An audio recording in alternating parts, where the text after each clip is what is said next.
मी आपल्याला आज या ठिकाणी सांगू इच्छितो की महाराष्ट्र शासनाने ह्या दहीहंडी उत्सवाला एक राज्य खेळाचा दर्जा दिलेला आहे, राज्यस्तरीय खेळाचा दर्जा दिलेला आहे। ह्याचं सतत पाठपुरावा करणारे आदरणीय आमदार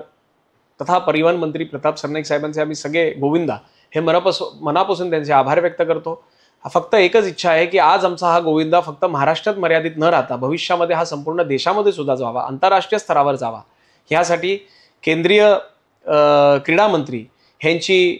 मी आणि आमचं संपूर्ण जे दहीहंडीचं जे शिष्टमंडळ आहे हे आम्ही सगळे भेट घेणार आहोत आणि आमच्या या दहीहंडीला राष्ट्रीय खेळाचा दर्जा मिळावा यासाठी सुद्धा आम्ही भविष्यात प्रयत्न करणार आहोत। निश्चितपणे आपला जो हा उत्सव आहे या उत्सवाला एक वेगळी निर्मिती व्हावी, याची एक वेगळी निर्मिती व्हावी, याचा एक वेगळं ओळख त्याला निर्माण व्हावं यासाठी आमचा प्रयत्न जो आहे तो निश्चितपणे येणाऱ्या काळामध्ये लवकरच पूर्ण होईल। निश्चितपणे एक स्वप्न पाहिलं होतं की आमच्या या गोविंदांना सुद्धा त्यांची एक वैयक्तिक स्वतःची ओळख निर्माण व्हावी, की जसा रोहित शर्मा क्रिकेटमध्ये ओळखला जातो, जसा सूर्यकुमार क्रिकेटमध्ये ओळखला जातो, जसा बायचुंग भुटिया हा फुटबॉलमध्ये ओळखला जातो, त्याच प्रकारे भविष्यामध्ये माझ्या गोविंदाची सुद्धा स्वतंत्र निर्मिती, स्वतंत्र ओळख व्हावी यासाठी आमचं मेहनत आहे, आमचा हा प्रयत्न सुरूच आहे। आणि निश्चितपणे येणाऱ्या काळामध्ये ज्या वेळेस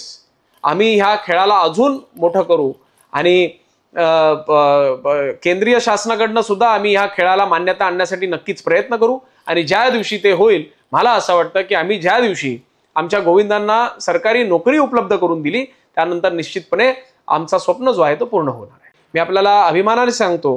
की मागच्या वर्षी 100हून अधिक खेळाडू गोविंदा ह्यांना मी स्पेनला घेऊन गेलो होतो आणि त्या स्पेनमध्ये होत असलेला कॉन्कुर दे फेस्टिवल हा अतिशय मोठा, जगातला सगळ्यात मोठा गोविंदांचा उत्सव असतो। आपल्याकडे आपण त्यांना दहीहंडी म्हणतो,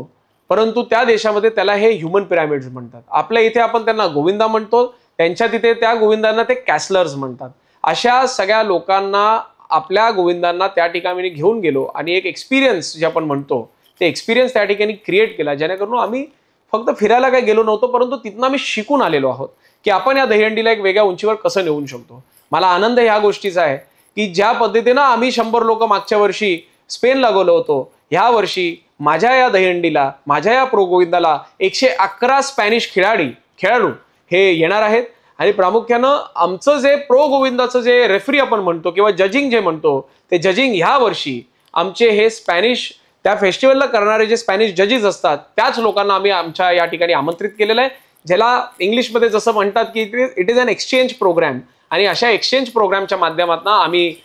या प्रो गोविंदाला जगापर्यंत पोहोचवण्यासाठी मेहनत करतोय।